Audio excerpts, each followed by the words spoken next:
വർഗീസ് ചക്കാലക്കൽ പിതാവ് പുരോഹിതനായി, വൈദിക സെമിനാരിയിൽ അധ്യാപകനായി, കണ്ണൂർ രൂപതയുടെ പ്രഥമ മെത്രാനായി, കോഴിക്കോട് രൂപതയുടെ അധ്യക്ഷനായി, കോഴിക്കോട് അതിരൂപതയുടെ പ്രഥമ മെത്രാപ്പൊലീത്തൻ ആർച്ച് ബിഷപ്പായി.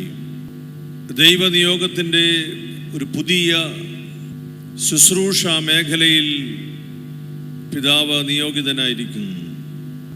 ഭരണപരമായ ഒരു മാറ്റമെന്നതിനേക്കാൾ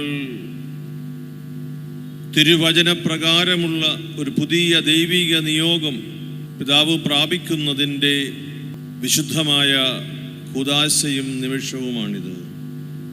ജെറമിയ പ്രവാചകൻ തൻ്റെ പുസ്തകത്തിൻ്റെ പാഠം തുടങ്ങുന്നത് അങ്ങനെയാണ്. നമ്മുടെ ചോദ്യം why, what is these? Jeremiah പ്രവാചകൻ പറയുന്നു, മാതാവിൻ്റെ ഉദരത്തിൽ നിനക്ക് രൂപം നൽകുന്നതിന് മുൻപ് ഞാൻ നിന്നെ അറിഞ്ഞു, ജനിക്കുന്നതിന് മുൻപ് തന്നെ ഞാൻ നിന്നെ വിശുദ്ധീകരിച്ചു, ജനതകൾക്ക് പ്രവാചകനായി ഞാൻ നിന്നെ നിയോഗിച്ചു.